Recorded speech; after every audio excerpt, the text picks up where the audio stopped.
রবীন্দ্রনাথ লিখেছিলেন, রবিবারের মুখে দেখি হাসি আছে লেগে। তবে আজ বছরের প্রথম রবিবারে অবশ্য হাসির বদলে রণহুঙ্কারই বেশি শোনা গেল। বামেদের ব্রিগেড থেকে ডায়মন্ড হারবারে অভিষেক বন্দ্যোপাধ্যায় কর্মসূচি কিংবা বিরোধী দলনেতার সভা, সব মিলিয়ে লোকসভা ভোটের বাদ দিয়ে একেবারে জোরে জোরে বাজতে শুরু করেছে। আর এই নিয়ে এই অনুষ্ঠানে আজ আমাদের প্রথম প্রশ্ন থাকবে। মূল মঞ্চে জাতীয় পতাকা, তেরঙ্গা রক্ষার শপথ, মঞ্চেই সংবিধানের প্রস্তাবনা পাঠ করলেন যুব নেতৃত্ব, গা হলো রাজ্য সঙ্গীত। ডিওয়াইএফআই এর ব্রিগেডে একগুচ্ছ নতুন দৃশ্য দেখল বঙ্গ রাজনীতি। কৌশলে বদল এনে ব্রিগেডের ভিড়কে কি বদলানো যাবে ভোটে? সব থেকে বড় প্রশ্ন এটাই। দ্বিতীয় প্রশ্ন, মীনাক্ষী কলতান থেকে সৃজন, লোকসভা ভোটের আগে ব্রিগেডে সিপিএম এর তরুণ ব্রিগেডের দাপট। আজ যারা ব্রিগেডে এলো তাদের ভোটই পাবে না সিপিএম, কটাক্ষ তৃণমূলে। ভোটের ময়দানে কি দাগ কাটতে পারবেন আলিমুদ্দিনের নবীনরা? তৃতীয় প্রশ্ন, ব্রিগেডেও তৃণমূল বিজেপি সেটিং অস্ত্রে শান দিল সিপিএম। দিল্লিতে মমতা গিয়েছিলেন ভাইপোকে বাঁচাতে, কটাক্ষ সেলিমের। এখানে তৃণমূলকে চোর বলছে আর দিল্লিতে তাদের সঙ্গেই বসে বিরিয়ানি খাচ্ছেন ইয়েচুরি, পাল্টা শুভেন্দু অধিকারী। ভোটারদের কাছে কতটা গুরুত্ব পাবে সিপিএম এর এই সেটিং তত্ত্ব?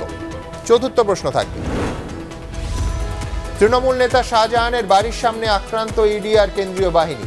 একই দিনে বনগাঁয় শঙ্করাদ্রের বাড়ির সামনেও আক্রান্ত কেন্দ্রীয় বাহিনী। সন্দেশখালী কাণ্ডে ইডির বিরুদ্ধেই জামিন অযোগ্য ধারা পুলিশের। তবে কি আসলে শাহজাহানদের রক্ষা কবচ হিসেবেই কাজ করছে প্রশাসন? এই প্রশ্ন তুলতেই হবে। পঞ্চম প্রশ্ন, বয়স হলে কর্মদক্ষতা কমে, এটা তো ধ্রুব সত্য। এখন আমার বয়স 36-37, 20 বছর পর আমার কর্মদক্ষতা একটু কমবে, 30 বছর পর আরো কমবে। দলে নবীন প্রবীণ বিতর্কে আজ আসলে কার দিকে ইঙ্গিত করলেন অভিষেক বন্দ্যোপাধ্যায়? তবে শুরুতেই আজ দেখাবো কোন কোন নতুন ছবি, কি কি নতুন বৈশিষ্ট্য ভেসে উঠল আজকের ব্রিগেড সমাবেশে। দেখুন,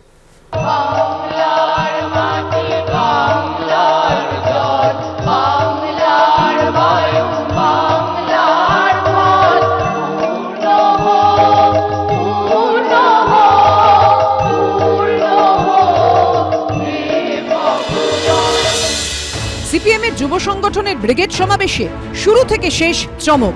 শুরুতে রবীন্দ্রনাথ ঠাকুর,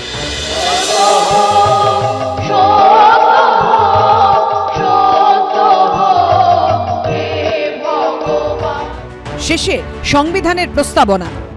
আমরা ভারতের জনগণ। 21 জেলায় 50 দিন ধরে 2200 কিলোমিটার পথ পায়ে হেঁটে চষে ফেলার পর রবিবার সিপিএম এর যুব সংগঠন ডিওয়াইএফআই এর ইনসাফ ব্রিগেড। আর তারুণ্যে সেই ব্রিগেডেই তৈরি হলো টুকরো টুকরো নতুন সব দৃশ্য, যা আগে কখনো বামেদের ব্রিগেডে দেখা যায়নি। ব্রিগেডের মূল মঞ্চে দেখা গেল তেরঙ্গা, ব্রিগেডের হাওয়ায় স্পন্দিত হলো জাতীয় পতাকা। এই তিরঙ্গাকে আর আমাদের দেশকে বাঁচানোর যে শপথের কথা, যে প্রতিজ্ঞার কথা, ভারতের সংবিধানের প্রস্তাবনা পাঠ করে তবে এই মাঠের জমির ইঞ্চিটা ছাড়বো। পারবো তো? সকালে শুরু থেকে শহর থেকে জেলা ব্রিগেডমুখী বিভিন্ন মিছিলে ডিওয়াইএফআই এর সাদা, লাল আর লাল পতাকার পাশাপাশি দেখা গেল তেরঙ্গা জাতীয় পতাকা। এতদিন ব্রিগেডই হোক বা বামেদের অন্য কোনো সভা সমাবেশ, তা শেষ হতো দলের চিরাচরিত স্লোগান ইনকলাব জিন্দাবাদ দিয়ে। কিন্তু এখানেও এদিন চমক দিল ডিওয়াইএফআই। মঞ্চ থেকে সভা শেষে পড়ে শোনানো হলো সংবিধানের প্রস্তাবনা, ভারতীয় গণতন্ত্রের প্রাণ। আমরা ভারতের জনগণ। ভারতকে একটি সার্বভৌম সমাজতান্ত্রিক ধর্মনিরপেক্ষ গণতান্ত্রিক সাধারণতন্ত্র রূপে গড়ে তুলতে চাই। এতদিন বামেদের ব্রিগেড মানে যে মুখগুলো জলজল করত মঞ্চের সামনের সারিতে, সিপিএম এর সেই প্রবীণ নেতারাই এদিন বসলেন মঞ্চের নিচে সামনের সারিতে। শুনলেন নবীন, মীনাক্ষী, সৃজন, কলতানদের কথা। 2023 সালে যারা আপনার মুখের ভাত কেড়ে নিল, 2024 সালে আমরা তাদের কিস্তি মাত করে দেব। যারা আগে বলছিল ছোটরা পারবে তো, তারা এখন উল্টো গাউনি গাওয়া শুরু করেছে। এখন ভুরুকুচকে বলছে বড়রা কই? বড়রা আছেন, লেকিন বাপ কো হাত লাগানে সে পহলে বেটে সে বাত করনা পড়েগা। ডিওয়াইএফআই এর ইনসাফ ব্রিগেডের মঞ্চে সিপিএম এর রাজ্য সম্পাদক মোহাম্মদ সেলিমকে পরিচয় করানো হলো ডিওয়াইএফআই এর প্রাক্তন সর্বভারতীয় সাধারণ সম্পাদক হিসেবে। বক্তব্য রাখবেন আমাদের ডিওয়াইএফআই এর প্রাক্তন সর্বভারতীয় সাধারণ সম্পাদক কমরেড মোহাম্মদ সেলিম। কি নবীন কি প্রবীণ, বামফ্রন্ট মানেই সেই পুরনো দিনের সন্ত্রাসের লাল চোখ, বামফ্রন্ট মানেই সেই অত্যাচারের 34 বছর, তাই বামফ্রন্ট মানেই মানুষের প্রত্যাখ্যান, তাই বামফ্রন্ট মানেই সেই দু হাতে দুটো লাড্ডু, আগামী দিনে তাই থাকবে বামফ্রন্টের হাতে। अरे जब मांगा है इंसाफ तो अंजाम देख कर छोड़ेंगे, जान भी अगर देना पड़े तो संघर्ष से पीछा नहीं छोड़ेंगे। क्यों बोलছে इंसाफ, क्यों बोलছে न्याय? তৃণমূল কংগ্রেস ন্যায় করেছে, মামাটি মানুষের সরকার ইনসাফ করেছে। তবে এদিনের ব্রিগেডে এমন একটা বিষয় চোখে পড়ল যা সিপিএম এর বিগত একাধিক সভায় কিংবা ভোটের আগে বারবার চোখে পড়ছে। শয্যাশায়ী গুরুতর অসুস্থ বুদ্ধদেব ভট্টাচার্যের বার্তা। সমাবেশের একেবারে শেষে তাঁর বার্তা পাঠ করলেন মীনাক্ষী মুখোপাধ্যায়। শনিবার পাম অ্যাভিনিউতে গিয়ে ওই বার্তা নিয়ে এসেছিলেন তারা।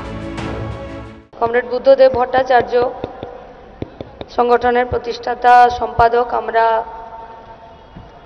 তার বাড়ি কাল গিয়েছিলাম এবং তার কাছ থেকে লড়াইয়ের উষ্ণতা নিয়েই ফিরেছি এবং যে বার্তাটা উনি ওনার স্ত্রী এবং ওনার মেয়ের মাধ্যমে আমাদের কাছে পাঠিয়েছেন, এটাই লড়াইয়ের ডাক, এটাই লড়াইয়ের কথা এবং এটাই ডিওয়াইএফআইকে সংজ্ঞায়িত উনি করেছেন।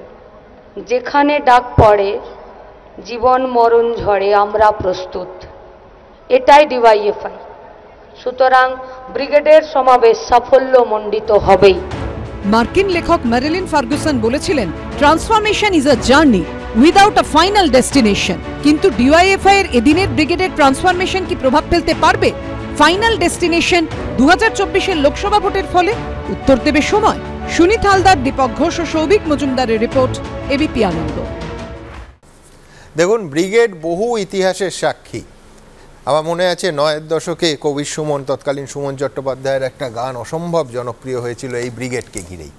কিন্তু এই বহু ইতিহাস বলতে গেলে নিঃসন্দেহে একটা তুলনা আসবে এবং তুলনা করলে দেখা যাবে যে অনেক দিক থেকে আজকের এই ব্রিগেড সমাবেশ অন্যরকম। কেন, সেটা নিয়েই আসবো ইন্দ্রজিৎ ঘোষের কাছে। ইন্দ্রজিৎ, এক হচ্ছে যে মঞ্চে এবং একাধিক মিছিলে জাতীয় পতাকার উপস্থিতি, একেবারে তিরঙ্গা আকাশে ভাসিয়ে মিছিল এবং মঞ্চে অত্যন্ত প্রমিনেন্স ভারতবর্ষের তিরঙ্গা।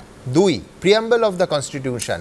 মীনাক্ষী মুখোপাধ্যায় সংবিধানের প্রস্তাবনা পাঠ করছেন, তার আগে বলছেন আপনারা সবাই উঠে দাঁড়ান এবং মঞ্চের ওপর থেকে নেতারা পড়ছেন, মঞ্চের নিচ থেকে জনতা গলা মেলাচ্ছে।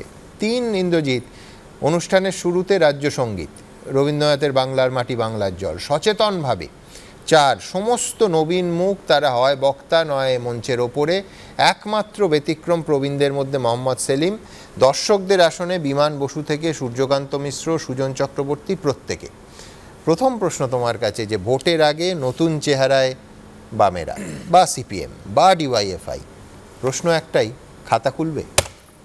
প্রশ্নটা হচ্ছে, দেখুন, যে ভারতবর্ষের রাজনীতিতে এরকম একটা সময় আপনি যে প্রশ্নগুলো করলেন, যে জাতীয় পতাকা বা সংবিধানের প্রিয়াম্বল আমরা পাঠ করেছে, বুর্জুয়া গণতন্ত্রের পতাকায় যখন ফ্যাসিস্ট শক্তিরা দেশে ধ্বংসের মুখে নিয়ে যায়, দেশকে যখন বেঁচে দেওয়ার চক্রান্ত হয়, ভগৎ সিংয়ের নওজোয়ান ভারত সভা থেকে শুরু করে অনুশীলন সমিতি এবং এদেশের বুকে সবচেয়ে প্রগতিশীল যুব সংগঠন, তাদের দায়িত্ব হয়ে যায় দেশের সার্বভৌমত্ব, দেশের ধর্মনিরপেক্ষতা, দেশের গণতন্ত্র রক্ষা করার জন্য।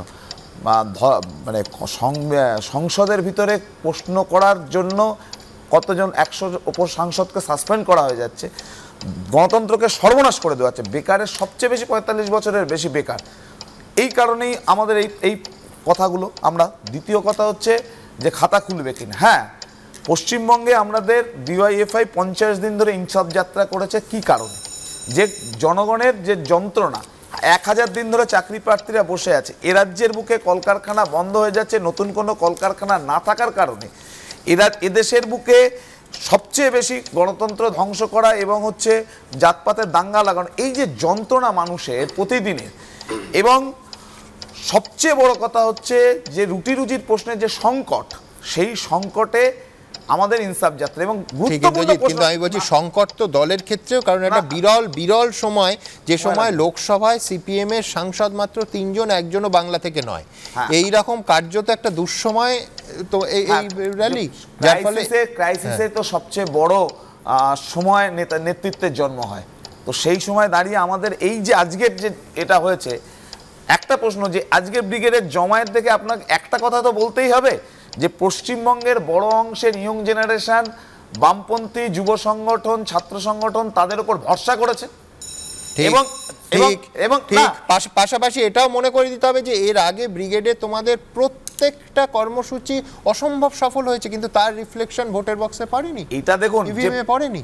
দেখুন যে কথাগুলো তো বিভিন্ন সময় আমাদের সঙ্গে বলা হয় যে আমরা যা ব্রিগেড করেছি, 2006 সালে ব্রিগেডের পর বিধানসভা নির্বাচনে বুদ্ধ ভট্টাচার্যের সরকার তৈরি হয়নি, ঠিকই, কিন্তু আমি একটা পাল্টা উদাহরণ দিই, 2011 সরকার চলে যাওয়ার আগে যে শেষ ব্রিগেডটা, সেটাও তো জনসমুদ্র হয়েছে, তারপর সরকার চলে গেছে। না, ভোটের রাজনীতি ট্রান্সফরমেশন করার ক্ষেত্রে যে অর্গানাইজেশন তৈরি করার প্রশ্ন, সেই অর্গানাইজেশন না থাকলে এই জমায়েত হয় না, এবং সেই অর্গানাইজেশন না থাকলে 50 দিন ধরে মাঠে ময়দানে খেটে গ্রামে গঞ্জে থেকে প্রতিটা পাড়ায়, এবং একটা কথা বলছি, এই ব্রিগেড করার জন্য জনগণ আমাদের ব্যাপক পরিমাণে অর্থ সাহায্য করেছে, এবং এই যে কমরেডদের যে জেদ, সেই জেদ নিয়ে লড়াই করলে সফলতা আসবে। এবং কি করে আসবে?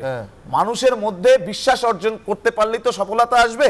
মানুষের মধ্যে কনফিডেন্স, বামেরা পারে চোর তৃণমূলকে তাড়াতে, দাঙ্গাবাজ বিজেপিকে ভারতবর্ষের বুক থেকে তাড়ানোর জন্য যে শপথ, সেটা নেওয়ার জন্য আমাদের এই কনফিডেন্সটা আছে বলে তো এত জনগণ এসেছে। আমি একটু অর্ডারটা যে ভাঙি, শুভময়দার কাছে যাব। শুভময়দা, যত বামেদের রক্তক্ষয় তত সমালোচনা এক হচ্ছে বৃদ্ধতন্ত্র। 2011-এ এই রাজ্যের ক্ষমতা থেকে চলে যাওয়ার পরও নেতৃত্বে সেই প্রবীণরা, দেবাংশুরা, মানে তৃণমূল বলতো এতদিন যে যতজন ব্রিগেডে গেছে বামেরা ঠিক ততগুলোই ভোট পায়। আজকে বলছে যে যারা ব্রিগেডে গেছে তারাও ভোট দেবে না, কিন্তু কথা হলো যে বৃদ্ধতন্ত্রের সমালোচনার জবাব আজকে কি সিপিএম দিতে পারলো, এবং ভবিষ্যতের নির্বাচনী ফলাফল কোন দিকে ইঙ্গিত করবে? শুভময় মৈত্র, দেখুন, আজকে তো বামপন্থীরা দারুণ একটা সভা করেছে, খুব প্রশংসা করার কথা, কিন্তু রাজনৈতিক বিশ্লেষক হিসেবে আমাদের কাজ হচ্ছে যারা শাসক তাদের সমালোচনা করা, যে কারণে আমরা তৃণমূল বা বিজেপির বেশি সমালোচনা করি। তা আজকে ইন্দ্রজিৎরা তো কলকাতা শাসন করেছেন, সুতরাং আজকে আপনাদের সমালোচনামূলক আলোচনাটাই করা বোধহয় ভালো। এবার প্রশ্ন হচ্ছে যে তৃণমূল বিজেপি নিয়ে বেশি বিশ্লেষণ হয়, সেই কারণে আজকে আপনাদের নিয়ে বিশ্লেষণ শুরুর থেকেই হচ্ছে। প্রথম জিনিসটা যেটা হচ্ছে সেটা হচ্ছে যে নির্বাচনে জিততে না পারার কথা আপনারা বারবার বলছেন, এবং একই সঙ্গে বলছেন ভোট নেই, কিন্তু একই সঙ্গে আবার ভোট চাইছেন। এইটা কিন্তু একটা দ্বান্দ্বিক অবস্থান। মানে এখন তো আসনটা শূন্য, কিন্তু সেটা কোনো ব্যাপারই নয়, মানুষের সমর্থন আছে। এটা একটা দ্বান্দ্বিক প্রশ্ন উঠছে এখানে। সেইখানে একটা কথা অবশ্যই বলতে হয়, আম্বেদকর যিনি সংবিধান লিখেছিলেন তিনি কিন্তু 1952 সালে বোম্বে নর্থে ভোটে হেরেছিলেন। আপনাদের এখন বক্তব্যটা একটু পরিষ্কার হলে ভালো হয় যে সত্যি ভোট না থাকায়, আপনাদের মূল বা আসন না থাকায় কতটা আক্ষেপ আছে, আপনারা কতটা আসন পেতে চান, এটা কিন্তু পরিষ্কার করতে হবে। দ্বিতীয় হচ্ছে ভোট বাড়ার যে প্রশ্নটা, সেখানে আমি 2021-এর ব্রিগেড আর 2023-এর ব্রিগেডকে একটু আলাদা করব। 2021-এর ব্রিগেডে কংগ্রেস আপনাদের সঙ্গে ছিল, আইএসএফ আপনাদের সঙ্গে ছিল, তারপরেও অতটা ভালো হয়নি ভোটের ফলটা।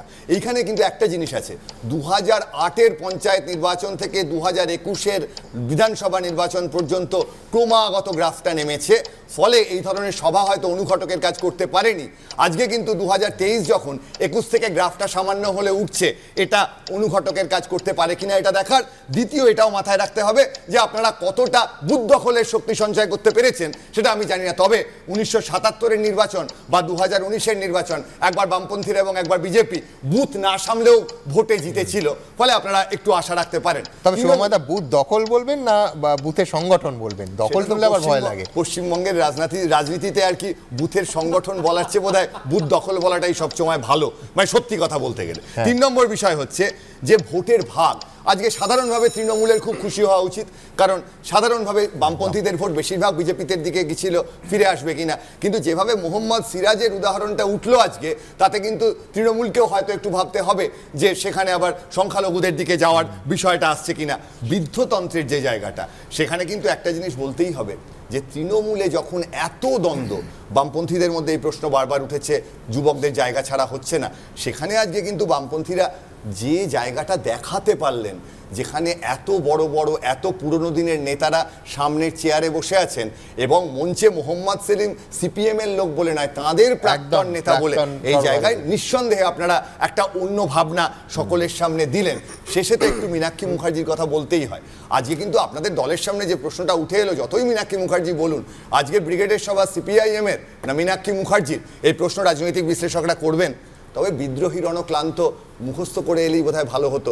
যারা মঞ্চে উঠে অত মানুষের সামনে প্রচুর উল্টোপাল্টা কথা বলেন, পশ্চিমবঙ্গের শিক্ষিত সমাজ কিন্তু তাদের ব্যঙ্গ করে। মীনাক্ষী আরেকটু প্রিপেয়ার্ড হলে বোধহয় আরও ভালো হতো। বেশ, আমি দ্রুত এবার আমার পরের প্রতিবেদনে যাব, যেটা মোহাম্মদ সিরাজের কথা হলো। না, ভুল শোনেননি, মোহাম্মদ সেলিম নয়, মোহাম্মদ সিরাজ। মঞ্চে তার কথা হলো, কিন্তু তৃণমূল আজকে আক্রমণের লক্ষ্যে খুব স্বাভাবিকভাবে, তার সঙ্গে বিজেপিও। আমি দেবাংশুর কাছে যেহেতু যাব এরপর, সেহেতু তৃণমূলের উদ্দেশ্যে ঠিক কিভাবে আক্রমণ শানালো আজকের এই তরুণ বামেদের ব্রিগেড, দেখুন। এসো হে বন্ধু, গানে গানে বলা যাক না, ছড়িয়ে দেব সে শিকল ভাঙার মন্ত্র। আমার চেতনা এখনো ভোলে না বলতে, রাষ্ট্র সে তো এখনো শোষণ যন্ত্র। যেই যে সাউথ আফ্রিকার সঙ্গে টেস্ট ম্যাচটা হলো, সিরাজ নামলো আর 1.5 দিনে ম্যাচ গুটিয়ে বাড়ি পাঠিয়ে দিল। এরকম প্লেয়াররাও রাস্তায় নেমেছে, নামবে, লড়ে যাবে। রবিবারের ব্রিগেডে যেন রাজনীতির টি-20 ম্যাচের উদাহরণ টেনে কর্মীদের রাজনীতির পিচ বোঝালেন মীনাক্ষী মুখোপাধ্যায়। প্রশ্ন হলো, মোহাম্মদ সিরাজের আগুন ছড়া বোলিং এর মতোই কি লোকসভার ভোটে প্রতিপক্ষকে ওড়াতে পারবে সিপিএম? কিন্তু যে দলগুলো শুধুমাত্র বুদ্ধি কেনার জন্য 500 কোটি টাকা ব্যয় করে, সেই দলটার নেতা মন্ত্রীরা চাল চুরি করে, গরু পাচার করে, চাকরি বিক্রি করে, কম্বল পেতে জেলেই শুয়ে থাকবে। তারা কেউ নাসার বিজ্ঞানী হতে পারবে না। মীনাক্ষীরা ভালো, কিন্তু মীনাক্ষীরা জানে না ওর আগের জেনারেশনরা কত বড় খুনি দর্শক ছিল পশ্চিম বাংলার বুকে। আগামী 50 বছর সিপিএম কোনোদিন আসতে পারবে না বাংলাতে।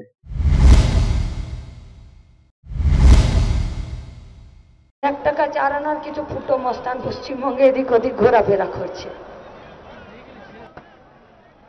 আর গলিতে গুটোগুটি মারামারি করছে। আর তৃণমূলের চাংড়াগুলো ভাবছে এটাই আমার দুনিয়া। अरे हम लोग जानते हैं कि अपनी गली में तो कुत्ता भी शेर है, बाहर कभी आओ उसके बाद देखा जाएगा। ডিওয়াইএফআই এর ব্রিগেড সমাবেশের নামে কিছু লোক আজ ব্রিগেড যাবেন, যে লোকগুলো সিপিএম কে ভোট দেবেন না। ভিড়ে ঠাসা ব্রিগেড থেকে দুর্নীতি ইস্যুতে তৃণমূলকে এক হাত নিলেন মোহাম্মদ সেলিমও। ওই যে কেসিনাগের অঙ্ক হতো না পাটিগণিতে ছোটবেলায়, যদি একটা কাকুর গলার স্বরের স্যাম্পল নিতে 6 মাস লাগে, তাহলে একটা পিসির গলার আওয়াজ বন্ধ করতে কত মানুষ লাগবে। দেখুন, আমরা বলছি যে যুব সম্প্রদায় তারা আজকে একটা প্রয়াস করেছেন, যাত্রা করে তারা একটা ব্রিগেড করছে, উল্টো ব্রিগেড তার নাম। শূন্য হয়ে যাওয়া দল কি এবার শূন্য থেকে শুরু করে ওপরে উঠবে, নাকি রাজনীতির অঙ্কে বিফলেই যাবে বামেদের ব্রিগেড? উত্তর দেবে সময়। উজ্জ্বল মুখোপাধ্যায়, অনির্বাণ বিশ্বাস, সঞ্চয়ন মিত্র রিপোর্ট, এবিপি আনন্দ। দেবাংশু, আজ তো তৃণমূলের খুশি হওয়ার কথা। বামেরা যদি ভোট বাড়ায়, বিরোধী ভোট আরও ভাগ হবে, তৃণমূলের সুবিধে হবে। আমি জানি না, কয়েকজন নেতামন্ত্রী ব্রিগেডের আগে শুভেচ্ছাও জানাচ্ছিলেন দেখলাম। আমি বলছি, সেটা কি বিরোধী ভোট ভাগ হওয়ার আনন্দে? প্রথমেই এবিপি আনন্দের সকল দর্শককে শুভ সন্ধ্যা জানাই। সুমনদা, শুরুতে শুধু ভিড় নিয়ে যখন কথা হচ্ছিল বলি, 11 হলো 21 হলো, এমনি করেই ব্রিগেড ভরে, ভোট বাক্স খুললে দেখি রসগোল্লা উপচে পড়ে। এটা প্রত্যেকবার আমরা দেখে এসেছি। তবে একটা কথা বলি সুমনদা, আজকে যখন ব্রিগেড চলছে, আমি সেই মুহূর্তে পুজোয় বসেছিলাম। আমি ভগবানের বিশ্বাসী, তো প্রত্যেক দিন ভগবানের কাছে 4টে ধূপকাঠি জ্বালাই, আজকে 10টা জ্বালিয়েছি। জ্বালিয়ে ভগবানকে একটাই প্রার্থনা করেছি, যারা যাচ্ছে তারা তাদের ভোটটা তাদের পার্টিকেই দেয়। সত্যি বলছি, এটা আমাদের মনের প্রার্থনা সুমনদা, এটা বাংলার প্রত্যেকটা মানুষের প্রার্থনা। সিপিএম সত্যি সত্যি একটু উঠে দাঁড়াক, কিন্তু সিপিএম উঠে দাঁড়াক এটা কিন্তু ওই ভিড়ের মানুষগুলো চায়, মঞ্চের নেতারা চায় না সুমনদা। কারণ মঞ্চের নেতারা চায় না এই কারণেই, কারণ এই মঞ্চের নেতারাই প্রত্যেকটা নির্বাচনে বুথ লেভেলে বিজেপির সঙ্গে সেটিং করে। আমি আপনাদের একটা কথা বলি, যত লোয়ার টায়ারে ইলেকশন যায় সিপিএমের রেজাল্ট ভালো হয়, পঞ্চায়েত পৌরসভা। যত আপার টায়ারে ইলেকশন ওঠে তত সিপিএমের রেজাল্ট খারাপ হয়। পৌরসভা থেকে বিধানসভা খারাপ, লোকসভা আরও খারাপ। কেন এটা হয়? সিপিএম এর সংগঠন আছে, কিন্তু সিপিএম এর সেই সংগঠনটা বড় ইলেকশনগুলোতে বিজেপির মেশিনারি হয়ে কাজ করে। সেম সংগঠন কাজ করছে বিজেপির হয়ে। তার কারণটা কি? কারণ এদের প্রত্যেকের টার্গেট হচ্ছে মমতা ব্যানার্জিকে শিক্ষা দাও। এরা নিজেদের ভালো চাইছে। ইন্দ্রজিৎরা বলে যে এই বিভাজনটা তোমরা করো যাতে একটা মেরুকরণ হয়, ধর্মের নামে একটা ভোটিং হয় এবং একটা সংখ্যালঘু বড় অংশের ভোট তৃণমূলে যায় এবং সংখ্যাগুরুর ভোট বিজেপিতে যায়। 2019-এ তো তাহলে বলতে হবে গোটা দেশে তাই রেজাল্ট হয়েছিল। 2019-এ তো এমন প্রচুর রাজ্য আছে যে রাজ্যে বিজেপি ভালো রকম ভাবে রেন্ট করেছিল পুলওয়ামার হাওয়ার পর। তার একটা রেস বাংলাতে এসে পৌঁছেছিল। ব্রিগেডে বলা হয়েছে যে নাগপুরের প্রেসক্রিপশন অনুযায়ী তৃণমূল চলছে। না, এখানেই তো প্রশ্ন, নাগপুরের প্রেসক্রিপশনে তৃণমূল চলছে, অথচ তৃণমূল প্রত্যেক ভোটে তার ভোট বাড়াচ্ছে। তৃণমূল তার একজন কর্মীকেও বলছে না তুই পদ্মফুলে গিয়ে ভোট দে। আর আমার বাঁদিকে বসা ইন্দ্রজিৎ দাদের ভোট যতটা কমছে ঠিক ব্যস্তানুপাতিক সম্পর্ক। সিপিএম কমলে বিজেপি, রাম কমলে বাম বাড়ে, বাম কমলে রাম বাড়ে। তো কার সাথে কার কি সাংসারিক সম্পর্ক এটা এখান থেকে ক্লিয়ার হয়ে যাচ্ছে। 2 নম্বর কথা হচ্ছে, দেখুন আজকের বামেদের ব্রিগেড দেখে যেটা আমার মনে হয়েছে সেটা হচ্ছে অনেকটা এরকম, আমরা বলি না শাহরুখ খান ভালো অভিনয় করেছে, সিনেমাটা ঠিক জমলো না, অনেকটা এরকম হয়েছে। আমি বলছি গোটা ব্রিগেডটা দেখে যেটা মনে হয়েছে আলটিমেটলি তার কর্মীদের তারা যেন বিজেপিতে ভোট না দেন সেই বার্তা স্ট্রংলি তাদেরকে সেখান থেকে আটকে রাখা, তার কিন্তু কোনো জায়গা বামের এখানে স্পষ্ট করে দেখাতে পারেনি। কেন দেখাতে পারেনি সুমনদা? তার একটা মূল কারণ হচ্ছে, জাস্ট একটা লাইনে আমি একটা পয়েন্টে বলে শেষ করি, শেষ ব্রিগেড 2021-এর, সেই ব্রিগেডে কংগ্রেস উপস্থিত, বাম ফ্রন্ট উপস্থিত, তাদের সমস্ত শরিক সমেত এবং আইএসএফ উপস্থিত আজকে, এবং তারপরে তারা শূন্য। আজকে যখন সেই ডিওয়াইএফআই প্রোগ্রাম করছে তারা তাদের কোনো শরিককে আমন্ত্রণ জানাননি। আমি আপনাদের বলছি, দায়িত্ব নিয়ে বলছি, ডিওয়াইএফআই শরিকদেরকে ইন্ডিভিজুয়াল ইনভিটেশন দিয়েছে, সেই কারণে প্রত্যেকটা শরিক আজকের ব্রিগেড বয়কট করেছিল, কোনো শরিক আসেনি। ঠিকই, তাহলে কিন্তু মানে মুদ্রার উল্টো দিকটা হচ্ছে কোনো শরিক না আসা সত্ত্বেও ব্রিগেড ভরালো বামেদের যুব সংগঠন। হ্যাঁ ভরালো তো, আইএসএফ ছাড়া, কংগ্রেস ছাড়া, এমনকি বামফ্রন্ট মানে অন্য দলগুলো ছাড়া, তার কারণ এটা যুবর প্রোগ্রাম। শেষ বিধানসভা নির্বাচন যেটা সিপিএম এর সবচেয়ে খারাপ রেজাল্ট, তাতে সিপিএম 27 লাখ ভোট পেয়েছে।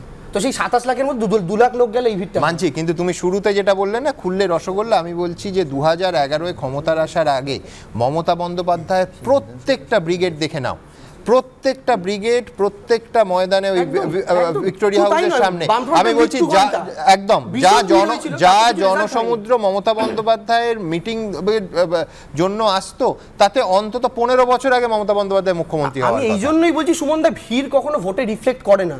আর একটা কথা কি জানেন তো, একটা শাসক দল, এমন একটা শাসক দল, সর্বগ্রাসী শাসক দল যখন ক্ষমতায় থাকে, যেটা বামফ্রন্ট ছিল, তখন বিরোধী হয়ে বাড়ি থেকে ব্রিগেডের উদ্দেশ্যে রওনা দেওয়াটাই ভয়ঙ্কর ব্যাপার। সেটা হচ্ছে এতক্ষণ ধরে আমাদের ভোট বামেদের ভোট রামে যাবে কিনা, এটা তো আরএসএস এর স্লোগান। আরএসএস এর স্লোগানকে এখানে এসে দেবাংশুদের বলতেই হয়, কারণ নাগপুরের প্রেসক্রিপশনে তো সত্যিই চলে। এবং আমি বলছি দেবাংশুটা কনফার্ম থাকুক, আমাদের ভোট যাবে না, কিন্তু ওদের এমএলএ এমপিরা বিজেপিতে বিক্রি হবে না তো, আর বিজেপির এমএলএ এমপিরা ওদের কিনবে না তো, অর্জুন সিং থেকে শুরু করে এদেরকে এরা দলে নেবে না তো, সব্যসাচী রাজীব ব্যানার্জিরা বিজেপিতে চলে যাওয়ার পর নেবে না তো।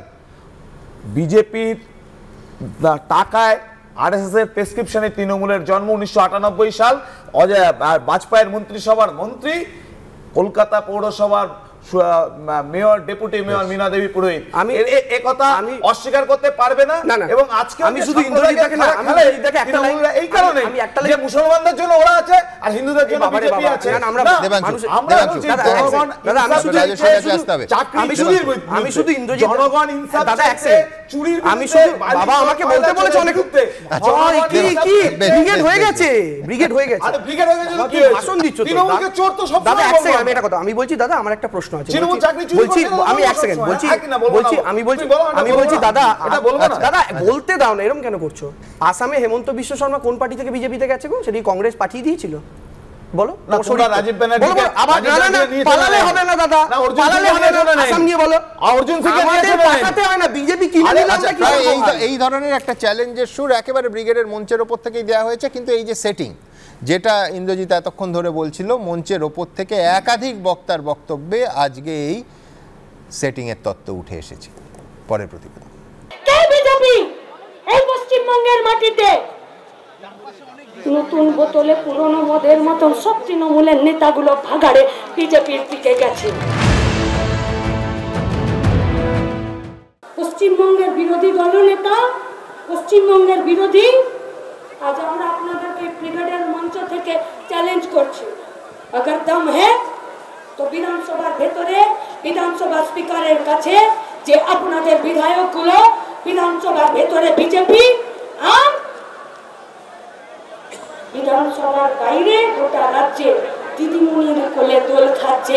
যদি দম থাকে তো স্পিকারের কাছে তাদের এমএলএ সিটগুলো ক্যান্সেল করার জন্য আবেদন করে আসুন, হাওয়া টাইট হয়ে যাবে। মীনাক্ষী বলবে তৃণমূল চোর, বিজেপিকেও বলে ঠিক আছে তৃণমূল চোর, ভাইপো চোর, চোর ধরো জেল ভরো। আর মীনাক্ষীর জ্যাঠা সীতারা নিয়ে চুরি, পাটনাতে, বাঙ্গালোরে, মুম্বাইতে, দিল্লিতে একসঙ্গে বসে বিরিয়ানি খাবে, লোক দেখছে। দিল্লিতে পিসিআর ভাইপো হচ্ছে সাধু আর পশ্চিমবঙ্গে চোর। এই দুরকম কথা বললে কে বিশ্বাস করবে? এদেরকে দিল্লিতে দোস্তি, কলকাতায় কুস্তি, এটা বন্ধ করুন। লড়লে ভালো করে লড়তে হবে, আর না লড়লে হাফ লড়ে কোনো লাভ নেই। বিধানসভায় যে বিরোধী দলের নেতা আজকে গলাবাজি করেন, কথা বলতে বলতে তৃণমূলী চোটবাটপাতদের যদি পেট থেকে ঢেকুর ওঠে, তাহলে সেই ঢেকুরে দুর্নীতির যে দুর্গন্ধ বেরোয়, আর বিধানসভায় বিরোধী দলের নেতা আজকে বিজেপির জামা পরে আছে, তিনি কথা বলতে বলতে যে ঢেকুর ওঠে, তাতে দুর্নীতির গন্ধটা কি আলাদা? কবে তৃণমূল কবে বিজেপি কেউ জানে না, ওদের তুতু ম্যায় চলছে, চড়ি চড়ি ছুপকে ছুপকে।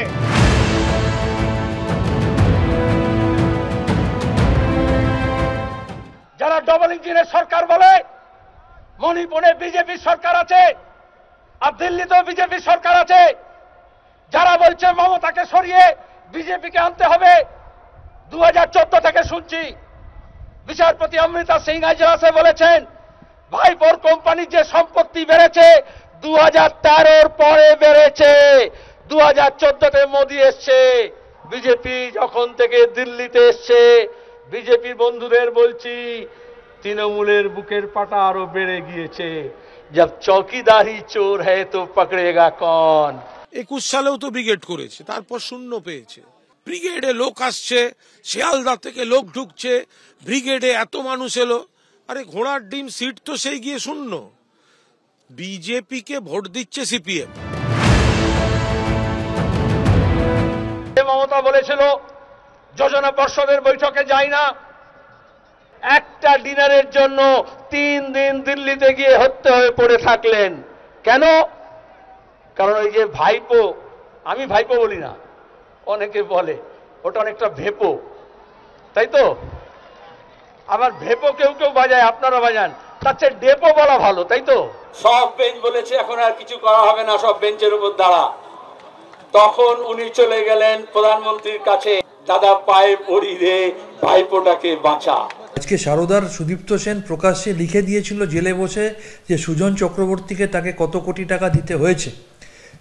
বিজেপির সাথে হবনবিং এবং ঘনিষ্ঠতা থাকার কারণেই আজকে তৃণমূলের সাথে যুক্ত নেতাদের তদন্তকারী সংস্থার মুখোমুখি হতে হয় অন্যায়ভাবে, আর সুজন চক্রবর্তীর কেশাগ্র স্পর্শ করে না সেন্ট্রাল এজেন্সি। এখানেই বোঝা যায় বিজেপির সাথে কাদের আঁতাত আছে। 2019-এ এই সিপিএমের ভোটকেই ভরসা করে আজকে বিজেপি অতগুলো লোকসভায় আসন জিতেছিল। কাশিদাসী মহাভারতের যুদ্ধের বর্ণনায় আছে দোহাকার বান কাটে দোহে বলবান। একজন তীর নিক্ষেপ করছেন আর অন্যজন পাল্টা তীরে তাকে প্রতিহত করছেন। আমাদের রাজ্যেও যখন রাজনীতিতে একে অপরের দিকে শব্দবান নিক্ষেপ হঠাৎ করে দ্বিগুণ চতুর্গুণ হয়ে যায়, বুঝতে হবে সামনেই নির্বাচনী কুরুক্ষেত্র। ময়ূক ঠাকুর চক্রবর্তী, বিটন চক্রবর্তী ও সোমনাথ দাসের রিপোর্ট, এবিপি আনন্দ। রাজস্বীর কাছে আসবে। রাজস্বী, এক হচ্ছে সেটিং তত্ত্বকে এস্টাবলিশ করতে একটার পর একটা অভিযোগ। 1, মোদি মমতা দুজনেই স্বৈরাচারী। 2, বাংলাকে বাঁচাতে দিল্লি কোনো কাজে আসবে না। 3, ভাইপোকে বাঁচাতে পায়ে পড়েছেন মমতা, মোহাম্মদ সেলিম বলছেন। 4, G20 সম্মেলনে কংগ্রেসের সভাপতিকে ডাকা হয় না, কিন্তু মমতা বন্দ্যোপাধ্যায়কে ডাকা হয়। 5, বিজেপি আসার পর তৃণমূলের বুকের পাটা বেড়ে গেছে, ইত্যাদি এবং ইত্যাদি, একের পর এক। ইন্দ্রজিৎ দা বললেন বুর্জোয়া সমাজতন্ত্র, খুব ভালো লাগলো। রবীন্দ্রনাথের গান গাওয়া হয়েছে, খুব ভালো, যে রবীন্দ্রনাথকে এরাই বলেছিল বুর্জোয়া। আরও ভালো কথা, অনুশীলন সমিতি বাঘা যতীনের, কালী ভক্ত বাঘা যতীন যতীন্দ্রনাথ মুখোপাধ্যায়ের অনুশীলন সমিতির নাম নেওয়া হলো। যে অনুশীলন সমিতির বিপ্লবীরা মা কালীর সামনে অগ্নির সাক্ষী রেখে দেশ ও জননীর জন্য সর্বোচ্চ বলিদান দেওয়ার জন্য ঘর ছাড়তেন, আজকে সেইখানে যাচ্ছে। সমাজ, রুজি রুটি, অনেক কথা বলা হলো। আরও ভালো কথা, ইনসাফ চাওয়া হয়েছে। অর্থ ব্রিগেড তো হয়েছে খুব ভালো কথা, কিন্তু ব্রিগেডে এত প্রৌঢ় কেন? যুব কোথায়? আজকে আপনারা বলছেন না না, যুব তো ছিল, কিন্তু প্রৌঢ়ের সংখ্যাও প্রচুর ছিল। এটাকে অহেতুক ডিওয়াইএফআই বলে লাভ নেই, এটা বাম ফ্রন্টের ব্রিগেড ছিল, ভর্তি সেখানে বৃদ্ধ, এবং সেখানে হেসে লাভ নেই। আজকে এরা কি বলছে? আজকে এরা মানুষের রুটি রোজগারের কথা বলছে। ইন্ডাস্ট্রিয়ালাইজেশন কাদের সম্বন্ধে, কাদের সময় ধ্বংস হয়ে গেছে। এরা জিডিপির প্রশ্ন তুলছে। প্রি 30% জিডিপি কন্ট্রিবিউশন পশ্চিম বাংলার ছিল, নেমে দাঁড়িয়েছে আজকের দিনে 3%। অবদানকার বামফ্রন্ট তা থেকে সরে যেতে পারবে? 68-এর অশোক কুমার নাইটের পর থেকে একজন ইন্ডাস্ট্রিয়ালিস্টকে জিপিওর সামনে অর্ধনগ্ন করে তার অফিস পর্যন্ত হেঁটে পাঠিয়ে একদম পুরো ইন্ডাস্ট্রিয়ালিস্টদের লাইন করে মহারাষ্ট্রে ফেরত পাঠিয়ে দেওয়ার যে ট্র্যাডিশন এরা আরম্ভ করেছিল। শেখ শাহজাহান, জাহাঙ্গীর, আজকে যাকে নিয়ে গোটা পশ্চিমবঙ্গ গতকালকে দেখেছে, তাদের তৈরি ফসল, এই বামেদের তৈরি ফসল, তাদেরকে দিয়ে তারা ভোট কিনেছে। মমতা বন্দ্যোপাধ্যায় কিনে নিয়েছেন। পরবর্তীকালে ইনসাফ চাওয়া হয়েছে। মিহির সেন, সুভাষ মুখোপাধ্যায়, সঞ্জীব তীর্থঙ্কর, মনীষা রয় মুখোপাধ্যায়, অনিতা দেওয়ান, ফেলানি বসাক, ডক্টর সুভাষ মুখোপাধ্যায়, এদের জন্য ইনসাফ কি চেয়েছে? নেতাই, সিঙ্গুর, নন্দীগ্রাম, লালগড় আমি বাদ দিলাম, সব বাদ দিয়ে দিলাম। তাদের কি চেয়েছে কিনা আমি জানি না। রামকৃষ্ণ পরমহংসদেব, তাদের কথা বলা হচ্ছে, মা সারদা যার পায়ে বাঘাযতীন লুটিয়ে পড়েছিলেন, তাদেরকে এরা কি বলেছিল সেটা কিন্তু কেউ মনে রাখেনি। জাঙ্গিপাড়ায় আমার হরি কাকার 2 ভাইকে কুপিয়ে মেরেছিল যে সিপিএম, তার ইনসাফ কি চাওয়া হয়েছে? না, চাওয়া হয়নি। রাজস্বী, তুমি যে কটা নাম বললে 30 থেকে 50 বছর অন্তত পুরনো ঘটনা, আজকে বিরোধী আসনে তোমরাও বামেরাও কাটিং এজ পাচ্ছে। আজকে 34 বছর গোটা পশ্চিমবঙ্গ দেখে নিয়েছে তাদের রাজত্ব, তাদের কাল। শেফিল্ড অফ বেঙ্গল, কেউ একবারের জন্য দাঁড়িয়ে যুব কি বলেছে? যেসবকে খুলতে হবে, ডানলপ খুলতে হবে। আজকে দাঁড়িয়ে যুব নেত্রী পদ্মনিধি ধরের নাতনি দীপশিতা ধর কি বলেছে? যে হাওড়া শেফিল্ড অফ বেঙ্গলকে যে পদ্মনিধি ধর ধ্বংস করেছিল তাকে আরেকবার ইন্ডাস্ট্রিয়াল। কিন্তু আমি বলছি ইন্ডাস্ট্রির জন্য রাজ্য বিজেপি কি আন্দোলন করেছে বিরোধী হিসেবে? কটা আন্দোলন করেছে? আমরাই তো করছি, আমরাই তো আমাদের রাজ্য সরকার চালানো সরকারগুলোতেই তো আজকে ইন্ডাস্ট্রি আসছে। উত্তরপ্রদেশে অ্যাপেল আসছে, মাইক্রোসফট আসছে। আরে দেশে কি করেছো না, আমি বলছি পশ্চিমবঙ্গে কি করেছো? সেটা হচ্ছে এতগুলো কথা বলে গেল। 34 বছরে আমরা নাকি ইন্ডাস্ট্রিগুলোকে তো করেছি। এর আগে একদিন আমি বলেছিলাম যে বুদ্ধদেব ভট্টাচার্যের সময়কালে যদি দেখেন, এ রাজ্যে একের পর এক ইন্ডাস্ট্রি আসছিল। এ রাজ্যের তৎকালীন বিরোধী দলনেত্রী ধ্বংসাত্মক আন্দোলনের কারণে রাজ্য থেকে শিল্প গেছে। কিন্তু আবার এটাও ঠিক যে আমি বলছি জঙ্গি ট্রেড ইউনিয়নের এটা শুধু তোমার বিরোধীরা নয়, তোমার দলের নেতারা বারবার স্বীকার করেছে। উত্তরটা নেই ইন্দ্রজিৎ, আমাদের রাস্তায় হাঁটছে সংবিধান। বেশ, আরে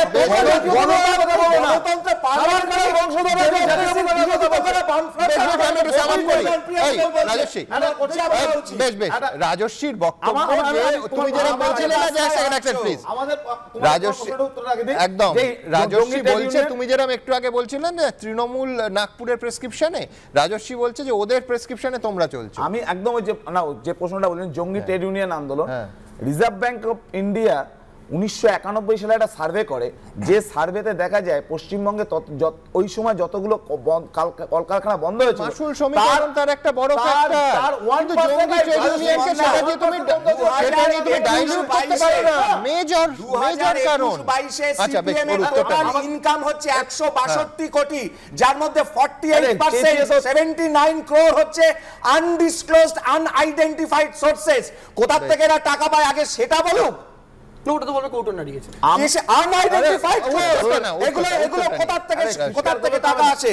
আমি প্রথম কথা বললাম যে 1991 সালে রিজার্ভ ব্যাংক অফ ইন্ডিয়ার সমীক্ষা অনুযায়ী লাইনটা শেষ করতে দাও, সেইটা হচ্ছে 1% কারখানা বন্ধ হয়েছিল ট্রেড ইউনিয়ন আন্দোলনের কারণে।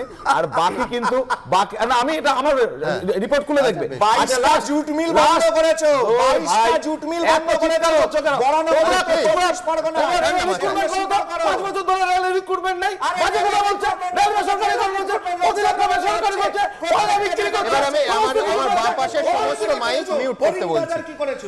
বিশ্বনাথদার কাছে আসবো। আমি বলছি রাজস্বীর উত্তেজনা খুব স্বাভাবিক, তার কারণ বেশ কয়েকটা বৈশিষ্ট্য যেটা সাধারণভাবে আমরা জাতীয়তাবাদী বা ডানপন্থী দলের দেখি, আজকে এখানে দেখা গেল। কি এক, তেরঙ্গাকে রক্ষা করতে হবে, দেশকে রক্ষা করতে হবে, সংবিধানকে রক্ষা করতে হবে।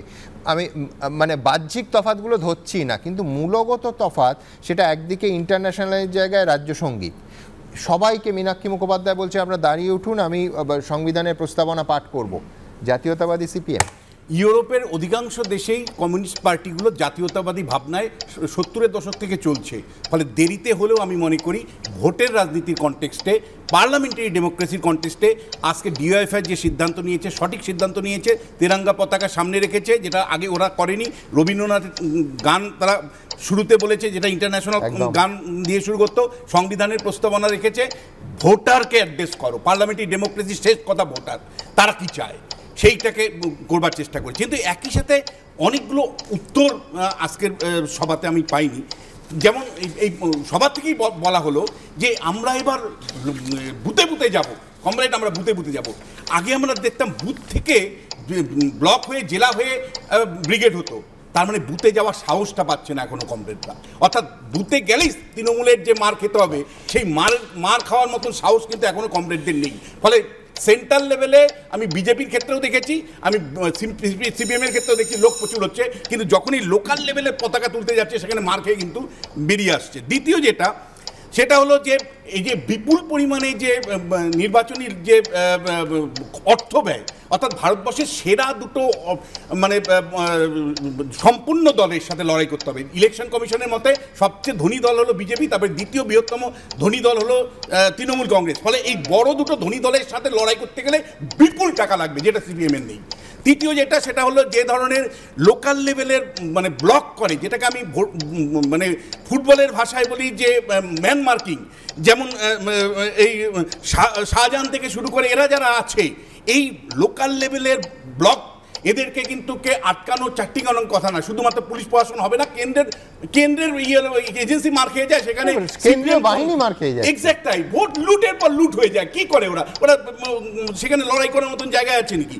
নেক্সট যে বিষয়টা আমি বলবো, উইনেবিলিটি তৈরি করা। মানে আমার এই যে বলছে না যে সিপিএমের অনেকে তো বিজেপিকে ভোট দিয়ে দেয়, বা সিপিএমের মুসলমানরা তো আবার তৃণমূলকে ভোট দিয়ে দেয়। কেন দিয়ে দেয়? উইনেবিলিটি তৈরি করতে পারে না। উইনেবিলিটি তৈরি করতে গেলে যে প্রচার দরকার, সেই প্রচারে কানেক্টিভিটির অভাব আছে। আবাস রায় চৌধুরী ছাড়া আবেগ কোথায়? মানে আমি বলছি যে মীনাক্ষী থেকে শুরু করে অনেকেই বক্তব্য রাখলো, যে বক্তব্যের মধ্যে মমতার মধ্যে যে আবেগ দেখি, একটু পরেই কিছুক্ষণ পরেই বক্তব্য রাখলো হলো অভিষেক বন্দ্যোপাধ্যায়, আবেগ দিয়ে ভাসিয়ে দিল। সেই আবেগ মানুষ খায়, আপনি মানেন না মানেন, ভোটাররা সেটা খায়। একমাত্র আভাসকে আমি দেখলাম যে আবেগ দিয়ে মানুষকে পরিচালিত করলো, বাদ বাকি কোথাও আবেগ নেই। ফলে আবেগ তাড়িত করতে হবে মানুষকে, এবং একই সাথে আইডেন্টিটি পলিটিক্সকে সরে রাখার সুযোগ নেই। সবচেয়ে বেশি সাফার করছে আইডেন্টিটি পলিটিক্স মুসলমানরা। ফলে এই মুসলিম কমিউনিটি যাদেরকে নিয়ে দুটো দলই খেলছে, বিজেপি আর তৃণমূল কংগ্রেস, তাদেরকে আপনাকে মোট কোর ইস্যুর মধ্যে রাখতে হবে। তফসিলি জাতি উপজাতিদেরকে কোর ইস্যুর মধ্যে রাখতে হবে। এবং একই সাথে আমি আপনাকে বলবো যে লড়াইয়ের যদি ক্ষেত্রটাকে তৈরি করতে হয়, তাহলে কেবলমাত্র কর্মসূচি পালন করলে হবে না। আপনাকে দুটো তিনটে চারটে যে মানুষের সাফারিং যে সমস্যাগুলো, সেই সমস্যাগুলোকে শেষ পর্যন্ত নিয়ে যেতে হবে। অর্থাৎ সরকারকে বাধ্য করতে হবে যে হ্যাঁ, আমার দাবিটা মানতে হবে তোমায়। আমি শুভময়দার কাছে যাবো, কিন্তু আমি বলছি বিশ্বনাথদার 1 আর 3টা যোগ করলে দাঁড়াচ্ছে যে বুথে যেতে গেলে আমার মার খেতে হবে। এটা কোনো গণতন্ত্রের শর্ত হতে পারে? কিন্তু বাস্তব, এটাই তো বাস্তব। তাহলে 2016 নির্বাচনে বামপন্থীরা যে 38% ভোট কংগ্রেসের সাথে মিলে পেয়েছিল, ওই 38% ভোট পেতে পারতো না। নাম্বার 1 আর নাম্বার 2 আমি বলছি মান না হলে জিতে যেত। না বিশ্বনাথ দাস, তুমি ছায়ামূর্তি বলতে না দিলে হবে। দাঁড়াও একটু বলে নি। তুমি এটা প্রত্যেক ভোটই আশা করো যে দাদা দেখছেন, আমি একটু বলি, এবারে একটু বলে নি। আমি বলছি প্রত্যেক ভোটে লাস্ট কয়েকটা ভোট এক সেকেন্ড, আমি বুঝেছি তোমার কথাটা। প্রত্যেকটা ভোটেই আশা তুমি করো যে এইবার এইটা হয়ে গেলে এই ফ্যান বা তৃণমূল হারবে। আমি একটা কথা বলবো, ওই কর্মীরা ওই দাদা আমারটা কমপ্লিট করতে দাও না, তারপর তুমি উত্তর দাও। শোনো না, আমি বলছি ওই কর্মীটাই লাল ঝান্ডা না নিয়ে বিজেপির পদ্ম ফুলের ঝান্ডা নিয়ে ওই বুথে রাজনীতি করছে, আর তুমি মার খাওয়ার গল্প শোনাচ্ছ।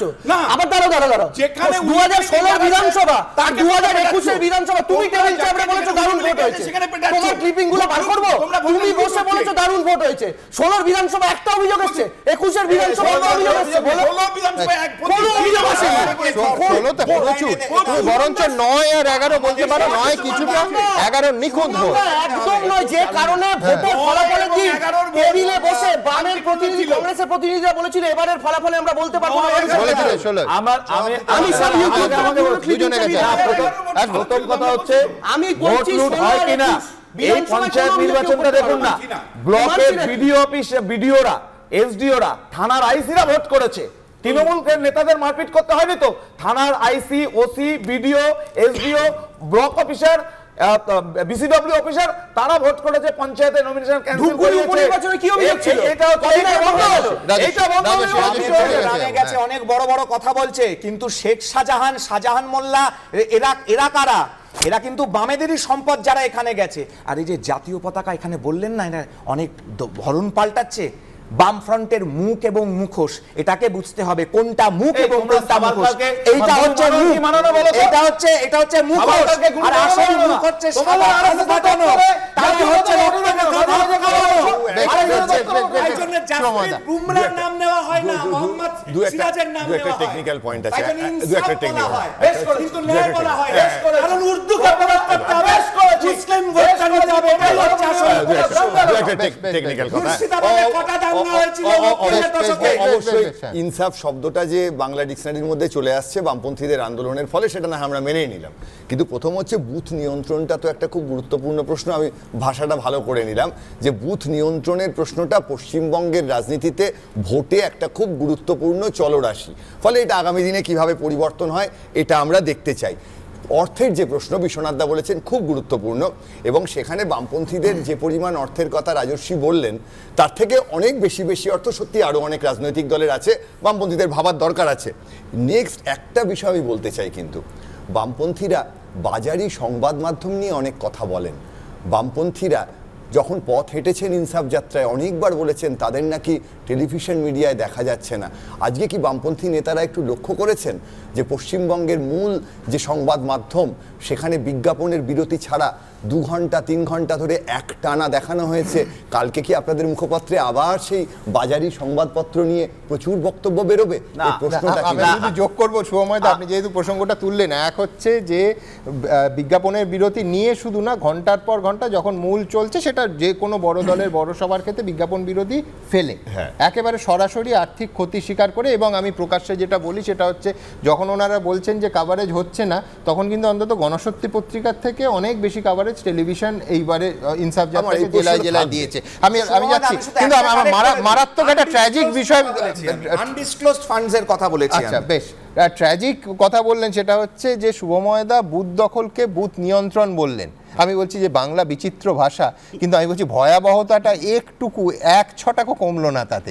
কিন্তু আমি এখান থেকে পরের আরেকটা, আমি পরিবর্তনগুলো সব পরপর দেখাবো বলেছিলাম, আরেকটা পরিবর্তন হচ্ছে দেখুন, বামেদের ক্ষেত্রে ব্যক্তিকে প্রজেক্ট করা, ব্যক্তি পুজো, এইগুলো খুব সচেতনভাবে বামপন্থী রাজনীতি থেকে দূরে রাখা হয়।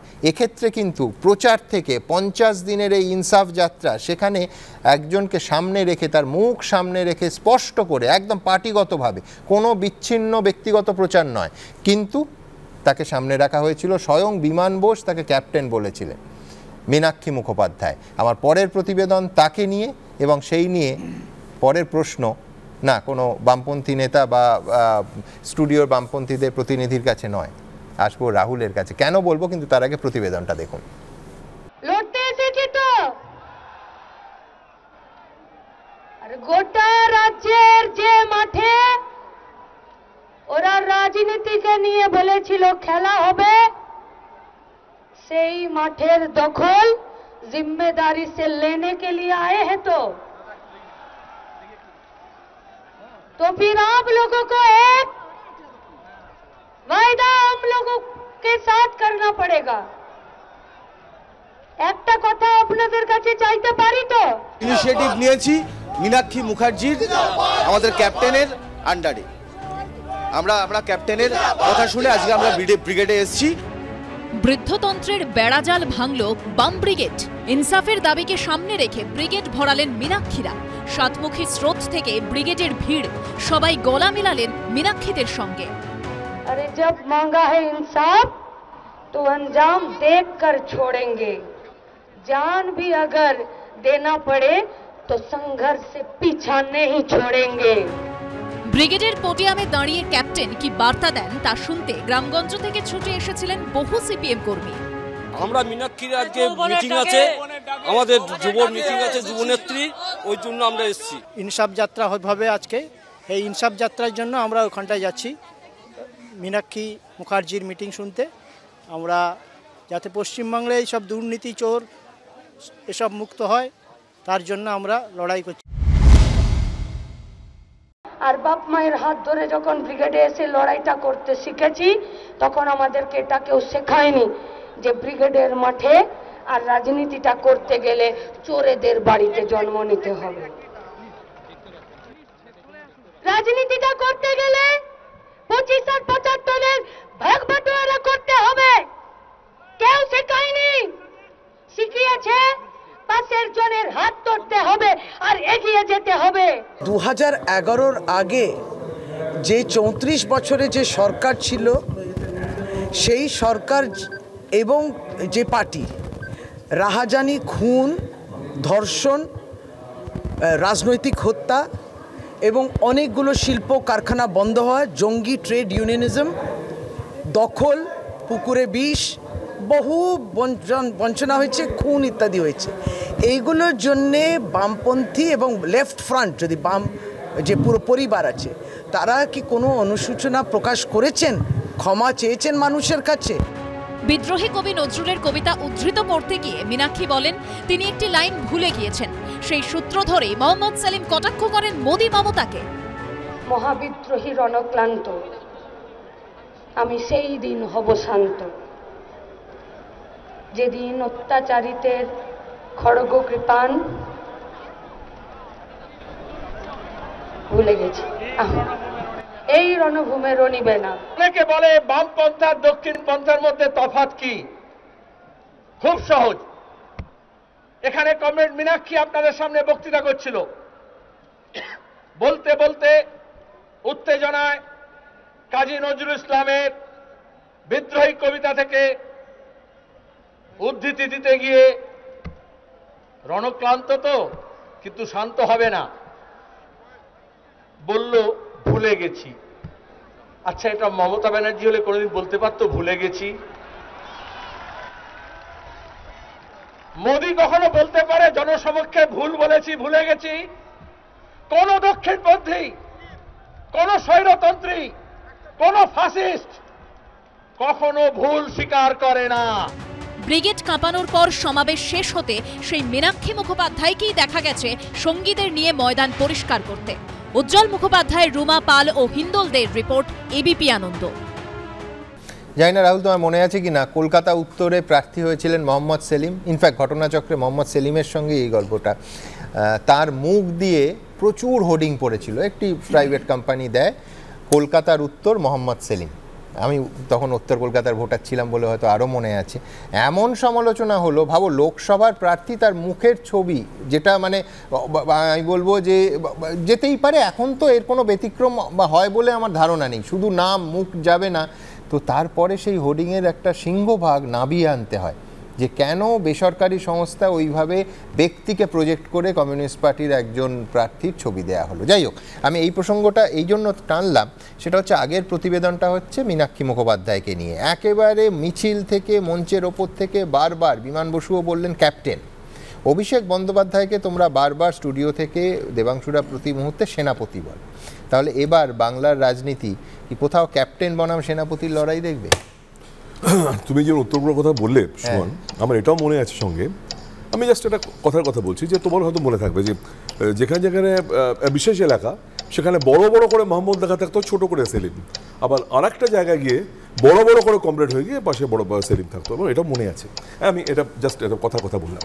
আমি বলছি দেখো, এই যে সম্মিলিত প্রচেষ্টা কমরেডদের, এত বছর ধরে কালেকটিভ লিডারশিপ যে যারা বলতেন, তারা একসঙ্গে যৌথ সংগ্রামের কথা বলতেন, মুশকিলটা কি হয় জানো, এই যে মোহাম্মদ সেলিম খুব সুন্দর করে একটা ভুল শুধরালো, একটা খুব ভালো মেকআপ দেওয়ার চেষ্টা করলো।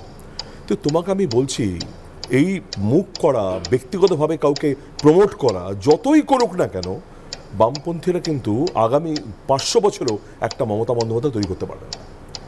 কারণ বামপন্থীরা জানে যে একা একজন মানুষের ক্ষমতা কত দূর যেতে পারে। আর ইনসাফ যাত্রা আর বামপন্থা এটা ভয়ঙ্কর একটা অদ্ভুত লাগছে আমার শুনতে। ইনসাফ যাত্রা চাইছে কারা? বামপন্থীরা। কোন বামপন্থীরা? রাজেশ অনেক কথা বললো, দেবাংশু তো বললোই। কোন বামপন্থীরা? যারা আমরা যুবক ছিলাম যে সময় দাঁড়িয়ে, যখন বামপন্থী দেখে এক্ষুনি যে কথাটা বললে, একসময় হয়তো বামপন্থী নেতারাও ভাবতেন যে কোনো ইন্ডিভিজুয়াল, কোনো ব্যক্তি, কোনো মুখের যতই প্রচার হোক, যতই জনপ্রিয়তা হোক, আমাদের কেউ সরাতে পারবে না। না, আমি সেটাই বলছি, শাসকের চেয়ারে বসে এরকম ভাবনা আসে। কেন জানো, আজকে দেখেছে একজন 5 ফুট 3 ইঞ্চি হাইটের মহিলা তারা কি করতে পেরেছে, এবং এই বামপন্থীদের যে জগদ্দল পাথরের মতো, শুধু এটা নয় যে বামপন্থীরা 34 বছর ছিল, আমি সমস্ত পলিটিক্যাল মার্ডার, ভিকটিম, শিল্পাঞ্চল বন্ধ সমস্ত বাদ দিয়ে দিলাম। যুব সমাজ যাদের নিয়ে করছে আজকে প্রোগ্রাম, যুব সমাজের স্বপ্নকে শেষ করেছে এই বামপন্থীরা 34টা বছর ধরে। আমাকে শেষ করতে দাও, সব শেষ করেছে।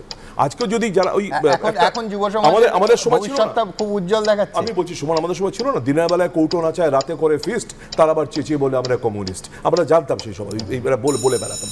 আজকে দাঁড়িয়ে এইখানে ওই যে বেগুনি নোটগুলো কার বান্ধবীর বাড়ি থেকে বেরোলো, এ তো কোনো যুব সমাজের ভবিষ্যৎ উজ্জ্বল হলো না। দেবাং আন্দোলনের কথা বলেছে, যারা একসময় বলতো কৃষক তুমি ফসল ফলাও, যুব তোমার সঙ্গে আছে, আজকে দাঁড়িয়ে যুবকদের 34 বছর ধরে তুমি যদি পরপর দেখো, আজকে এই ডিওএফআই এর কাছে ইনসাফ মানেটা কি, ইনসাফের পরিভাষা কি? এই যে ধরো রাহুল, এই যে 1000 দিন ধরে যে ছেলে মেয়েগুলো বসে আছে, ওরা যুব নয়, ওরা বৃদ্ধ।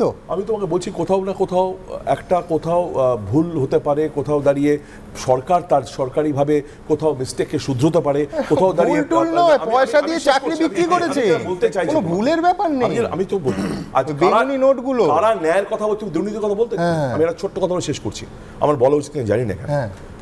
কুলটি পৌরসভায় এক ভদ্রলোক কাজ করতেন, তার নাম সাগর মুখার্জি। 2009 সাল থেকে তার রেকর্ড যদি তুমি দেখো, আমি জানি না, তোমাদের কাছে খুব ইজি হবে, বিনা অ্যাটেন্ডেন্সে মায়না তুলে গেছেন। আমি পরে পরিচয় তার দিচ্ছি। আমার যদ্দূর ধারণা মীনাক্ষী মুখার্জি পলিটিক্যাল সায়েন্সের ছাত্রী, কিন্তু তার একটা জয়েনিং আছে কুলটি কলেজে, সেখানে তিনি নন টেকনিক্যাল অ্যাসিস্ট্যান্ট, মানে ছেড়ে দাও, জিওগ্রাফিতে অ্যাজ অ্যাসিস্ট্যান্ট ল্যাবের চাকরি পেয়েছিলেন। কিভাবে হলো? উত্তরটা কে দেবে? সততার কথা বলছে দাঁড়িয়ে, সমস্যা কি? উত্তরটা কি দেবে? এক সেকেন্ড আমার কথা বলে পড়ে গেল হচ্ছে অনুব্রত মণ্ডলের কন্যার কথা, যিনি শোনা গেল যে এটা স্কুলে যাননি, তার রেজিস্টারটা তার বাড়িতে যায়। এটা শোনা হবে না কেন? মানে তুমি যদি মাইক্রো লেভেলে উদাহরণ দাও, উল্টো উদাহরণের একটু অভাব নেই। বলি আওড়াচ্ছে তার কেন? আচ্ছা না, উত্তরটা একটু নিয়ে সাগর মুখার্জি উত্তরটা নিয়ে। প্রথম কথা হচ্ছে মীনাক্ষীর চাকরি নিয়ে কথা বললো, তৃণমূলের তো গভর্নমেন্ট আছে, বের করো ডিটেইলসটা। আর দ্বিতীয় কথা হচ্ছে ল্যাব অ্যাসিস্ট্যান্টের চাকরির কোয়ালিফিকেশন হচ্ছে ক্লাস 8 পাস, সেখানে পলিটিক্যাল সায়েন্স না কিসের জানার দরকার নেই। কিভাবে হলো? Non technical. আরে মুশকিল কথা, তোমাদের গভর্নমেন্ট আছে, তোমরা দেখো না বার করে মিথ্যা কথাগুলো অনেক বড় বড় কথা বলে 1000 দিন ছেলে মেয়েগুলো বসে আছে, লজ্জা থাকা উচিত। তৃণমূল নিয়ে বলে লাভ নেই। না আমি বলছি জিপ খসে পড়লে মুশকিল, তার কারণ তাহলে ডিবেট চালাবো কি করে? জীবের জায়গায় থাক। কিন্তু আমি বলছি একটা সরকার চলছে, এবং যে সরকারটা বামপন্থীরা চালাচ্ছেন না, তারা বের করে মানুষের সামনে রাখুন। এত গুরুত্বপূর্ণ অভিযোগ হাতে থাকে, এটা মিথ্যে কথা, এটা মেন নয় বলে দিয়ে হয়ে গেল। মিথ্যে কথা নয়, এটা মমতা ব্যানার্জি না সংস্কারে বিশ্বাস করছে। যাই হোক, ইন্দ্রজিৎ দা বললেন উর্দু ভাষা ব্যবহার করেছি, বেশ করেছি, ইনসাফ ব্যবহার করেছি। 21 ফেব্রুয়ারি আসছে, আমি আশা করব আর কোনো বামপন্থী নেতা আমার ভাইয়ের রক্তে রাঙা 21 ফেব্রুয়ারি বলবে না। খুব ভালো কথা, যে ক্যাপ্টেন করুণাময়ীতে এবিপি আনন্দ স্টুডিও থেকে আমি পৌঁছেছিলাম এবং মীনাক্ষী মুখার্জি পালিয়ে গেছিল যখন ট্রেনে একদম পালিয়ে গেছিল, কেউ ছিল না।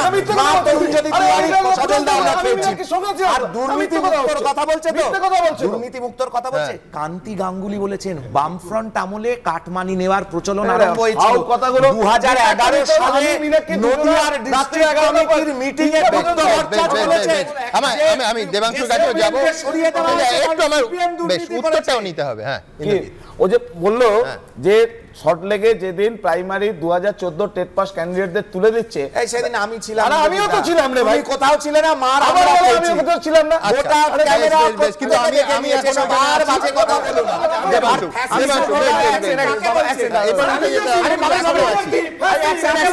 আরে বাবা আরে আমাকে জিজ্ঞেস করে যে আরে দাদা রাজু স্যার রাজু স্যার ঠিক আছে রাজু স্যার ঠিক আছে রাজু স্যার বাবা আচ্ছা আমি একটু বলি থেকে বড় ফ্যাসিস্টার কেউ সংসার হয় না। আমি শুধু একটা কথা বলি আর মাঠ দাদা প্লিজ আমি বলছি কারো সঙ্গে আমাদের থেকে কপি করেছে। আমার একটু বলতে দাও, আমার একটু বলতে দাও দাদা, একটু বলতে দাও। আরে বাবা কি হচ্ছে দেখুন আমি বলছি এইভাবে যদি চলে, কে কার কথায় চলছে জানি না, কিন্তু প্রেসক্রিপশন লেখার জন্য পেনের কালি ফুরিয়ে যাবে। আমি বলছি সেটা হচ্ছে দু তিনটা কথা এখানে বলা হলো, আমি লিখে রেখেছি অনেকক্ষণ ধরে। একটা হচ্ছে যেটা আমাদের দাদারা বারবার বামপন্থী দাদারা বলছেন G20-তে রাহুল গান্ধী ইনভাইটেড নন, মমতা বন্দ্যোপাধ্যায় ইনভাইটেড, সেটা নাকি সেটিং এর তত্ত্ব। এই G20-র ওই ডিনারে পিনারাই বিজয়ন আমন্ত্রিত ছিলেন, তিনি আসেননি পরের কথা। তো কেন আমন্ত্রিত ছিলেন? ওটা মুখ্যমন্ত্রী হিসেবে আমন্ত্রণ করা হয়েছে। রাহুল গান্ধী কোন দেশের মুখ্যমন্ত্রী যে তাকে আমন্ত্রণ করা হবে? তো স্বাভাবিকভাবে মল্লিকার্জুন খার্গেকে মিন করেছে একদম কংগ্রেস সভাপতি। কিন্তু আমার কথা হচ্ছে যেখানে মমতা বন্দ্যোপাধ্যায় ইনভাইটেড, ওই সেম ডিনারে তো পিনারাই বিজয়ন ইনভাইটেড, তাহলে সেটিং এর তত্ত্ব হলো ওটা নিয়ে বলুন। রাজস্থানের কংগ্রেসের মুখ্যমন্ত্রী কমপ্লিট করতে দাও না, এক সেকেন্ড একটু দাঁড়াও। দু নম্বর কথা হচ্ছে সুমন দা, আপনি এখানে কথা বলতে বলতে একটা কথা রাহুলদার সাথে যখন হচ্ছিল বলছিলেন অনুব্রত মণ্ডলের কন্যার তার এই অ্যাটেন্ডেন্সের খাতাটা বাড়িতে দিত। এটা অভিযোগ, আজ অব্দি প্রুফ নয়। তো রাহুলও তো অভিযোগ না, রাহুল কি প্রুফ দিয়েছে? না আমি বলছি রাহুল দা যে লাইভ স্টুডিওতে ও একটা অভিযোগ করলো যেখানে সেই ব্যক্তি নেই, যে চাকরি পেল ছেলের বাবা শালা কি করে চাকরি পেল? তারা তো সিপিএম এর। আমরা 2008 এই কদিন যাব আমরা যখন 2009 আছে ধর্নায় আর বলতে হবে বাবা চাকরি চুরি করেনি। সুজন চক্রবর্তী স্ত্রী কিভাবে চাকরি পেয়েছিলেন এই প্রশ্নটা আমরা তদন্ত করেছে, তো বের করো না দাদা। আমি একটু কমপ্লিট করিনি, তুমি বলো, তোমার সময় বলিনি তো। আমরা যখনই প্রথমে তিনি বলেছিলেন পরীক্ষা দিয়ে চাকরি পেয়েছি, ঠিক আমরা ক্যাম্পেইন চালানোর পরে আমরা জানতে পারলাম যে ওই টাইমে পরীক্ষা হতো না। তিনি বলেছেন আমাকে বন্ধ করে ইন্টারভিউ নিয়ে চাকরি দেওয়া হয়েছিল। আমাদের একটা সিম্পল প্রশ্ন ছিল সুমনদা, যখন পরীক্ষা হতো আমি বলছি দেবাংশু তোমার সরকার তো তোমার সরকার তো সরকারে তো তোমরা কম্প্রোমাইজ করবে কেন? আমি বলছি দুর্নীতি হলে তোমরা তো এফআইআর করবে, মামলা করবে, কোর্টে নিয়ে যাবে, চাকরি কেড়ে নেবে। আপনি আমাকে একটা সহজ প্রশ্নের উত্তর দিন। 12 বছর পর অভিযোগ করে না সুমনদা, আপনি আমাকে একটা ক্লিয়ার প্রশ্নের উত্তর দিন। যেখানে পরীক্ষার মাধ্যমে যখন নিয়োগ হতো না, শুধু ইন্টারভিউ প্রসেসের মাধ্যমে সরকারি নিয়োগ হতো, বিফোর এসএসসি, সেই সময় দাঁড়িয়ে প্রত্যেকটা সরকারি সংস্থানে শুধু সিপিএম বাড়ির ছেলেমেয়েরাই কি করে চাকরি পেত? এটা তোমরা বের করবে এবং বাংলার মানুষ দেখতে চায় যে অভিযোগটা করছো তোমরা সরকারে আছো, প্রমাণ বের করবে এবং অপরাধীদের শাস্তি দেবে। আরে কি মুশকিল, প্রুফ যদি না করতে, প্রুফ না করলে অভিযোগও করা যায় না, এটাই মুশকিল। তাহলে তৃণমূলের বিরুদ্ধে আমি আজ থেকে 12 বছর আগে এটা প্রমাণ করার একটা, আমি বলছি তো এটা প্রমাণ করার একটা স্ট্যাটিস্টিক্যাল উপায় আছে। আমি এর আগে বহুবার বলেছি, তৃণমূল কংগ্রেসের সঙ্গে আইপ্যাক কাজ করতো বা করে। একটা সার্ভে যদি করা যায় যে সেই সময় যারা যারা চাকরি পেয়েছেন তাদের কতজন সিপিএম লোকাল কমিটির কোন মেম্বার বা সেক্রেটারি ছিলেন, না সেই জায়গায় ডেটা বার করলে হয়ে যেত। 12 বছর নিশ্চয়ই মনে আছে যখন মেদিনীপুরে কঙ্কালগুলো পুরো বার করা হচ্ছিল, সেই কঙ্কালগুলো আমার বক্তব্য খুব পরিষ্কার সুময়দা, 12 বছর পর 2024 সালের জানুয়ারি মাসে আপনাকে স্টুডিওতে বসে এই সাজেশনটা দিতে হবে না। বাংলার লোক মমতা বন্দ্যোপাধ্যায়কে এনেছিল দুর্নীতি বন্ধ করবে বলে, না তারা তো সেটা করেনি। বামফ্রন্ট আমলে দুর্নীতি হয়নি কথা কেউ বলবে না। এক সেকেন্ড, এ হয়েছে, নিশ্চয়ই হয়েছে, কিন্তু তৃণমূল আমলে যে দুর্নীতি হয়েছে বামফ্রন্ট আমলে দুর্নীতি অনেক বেশি। আমার একটা বিরতি নিতে হবে, ছোট্ট বিরতি, কিন্তু তার আগে দেখাবো আপনারা কি ভাবছেন। আপনারা জানেন আমাদের ভেরিফাইড এক্স এবং কু অ্যাকাউন্ট, সঙ্গে সুমন@IM সুমন দে। আমি দ্রুত একটা মন্তব্য নিয়ে নেবো এই নিয়ে। আজকের ব্রিগেড নিয়ে তমাল রায় লিখছেন, ব্রিগেডের বক্তব্য কতটা মানুষের কাছে পৌঁছলো সেটা বোঝা যাবে ভোটের ফলেই। সন্দীপ মুখোপাধ্যায় লিখছেন, সিপিএম কে বাংলার কুস্তি দিল্লিতে দোস্তি নিয়ে অবস্থান স্পষ্ট করতে হবে। অতীশ চন্দ্র ভাওয়াল লিখছেন, কর্তৃত্বে ব্রিগেড উপচে পড়লেও ভোট বাক্সে প্রতিফলন ঘটেনি, এখনই উল্লসিত হওয়ার কোনো কারণ নেই। সুপ্রতীক রায় লিখছেন, রাজ্যে নবীন প্রবীণ দ্বন্দ্বের আবহে নবীন প্রবীণের মেলবন্ধনের ছবি আজ দেখালো ব্রিগেড। সুভাষ ঘোষাজ্জা লিখছেন, ব্রিগেডে জনসমাগমী নির্বাচনের দাগ কাটার একমাত্র সত্য হতে পারে না। এই এতক্ষণ আমরা যে আলোচনা করছিলাম, মোদ্দা কথাটা হচ্ছে আজকের ব্রিগেডের ভিড় সেটা ভোটে রূপান্তরিত হবে কিনা, আর এই নিয়ে রাজনৈতিক চাপানুতার আপনাদের পরের প্রতিবেদনে। কারা যাবে পার্লামেন্টে 2024-এর লোকসভার ইলেকশনে? কারা যাবে? আমাকে ফ্রিতে দেখতে পাবে, তাই তুমি আমাকে ভোট দাও। আমি দেখতে ফর্সা, তাই তুমি আমাকে ভোট দাও। আমি ঠোঁটে লিপস্টিক লাগাতে পারি, তাই তুমি আমাকে ভোট দাও। जब पानी सर से ऊपर चढ़ जाता है, अच्छा से अच्छा गांधी भी भगत सिंह बन जाता है। কবিতার কথা বলতে গিয়ে জীবনানন্দ দাশ লিখেছিলেন, ভিড়ের হৃদয় পরিবর্তিত হওয়া দরকার, কিন্তু সেই পরিবর্তন আনবে কে? সেই পরিবর্তন হবে কি কোনোদিন? সিপিএম এর যুব সংগঠন ডিওয়াইএফআই এর ব্রিগেড দেখার পর এই প্রশ্নটাই তুলছেন অনেকে। লোকসভা ভোটের বছর 2024, তার প্রথম রবিবার এই বঙ্গ রাজনীতিতে ভোটের উত্তাপ বাড়িয়েছে ডিওয়াইএফআই এর ব্রিগেড সমাবেশ, যেখানে ভিড় দেখে উচ্ছ্বসিত নবীন থেকে প্রবীণ নেতা নেত্রীরা। सुबह की संसदा तुझे मिली नई उम्र, अगर कहीं है स्वर्ग तो उतार ला जमीन पर। तू जिंदा है, तू जिंदा है, तू जिंदगी की जीत पे यकीन कर, अगर कहीं है स्वर्ग तो उतार ला जमीन पर। तू जिंदा है। কিন্তু রাজনৈতিক মহলে প্রশ্ন উঠছে, মাঠ ভরানো ভিড় মোড় ঘোরানোর মতো ভোটে রূপান্তরিত হবে তো? যে ভিড় ভোটের লাইনে দাঁড়ায় তার হৃদয় পরিবর্তন হয়েছে কি? হাতে গুনে কিছু লোক এসছে, তার মধ্যে আমি আবার জানি না সেই ছোটবেলায় আমরা শুনতাম মাছ ভাত আর মাংস ভাত, এখানে তার মধ্যে কিছু আছে কিনা। তবে যে কজন লোক এসেছিল তাদের কটা ভোট সিপিএমে যাবে সেটাও তো বড় সন্দেহ। এবং ব্রিগেড দিয়ে যদি নির্বাচনের প্রতিফলন হতো তাহলে 2021-এও তো সিপিএম ব্রিগেড করেছিল এবং বাংলার মানুষ তাদের দু হাতে দুটো লাড্ডু ধরিয়ে ফেরত পাঠিয়ে দিয়েছে। বর্তমানে রাজ্য বিধানসভায় সিপিএম শূন্য, বাংলা থেকে লোকসভায় সিপিএম এর কোনো সাংসদ নেই, জানিয়ে প্রতিনিয়ত খোঁচা দেয় তৃণমূল বিজেপি। কোন গর্ধব অকাট মূর্খরা বলে বামপন্থীরা শূন্য? अरे उसका जीरो का भाव भी पता नहीं है। শুধু জিরোরা যদি রাস্তার দখলের কথা বলে, আসলে ওরা বামপন্থীদের শক্তিকে ভয় পায়। সিপিএম শূন্য নিশ্চয় সবাই জানে, কংগ্রেসও শূন্য সবাই জানে। সেদিনের ভোট হয়েছিল সাম্প্রদায়িক মেরুকরণের ভোট। বারবার ঘুঘুতে ধান খাবে না।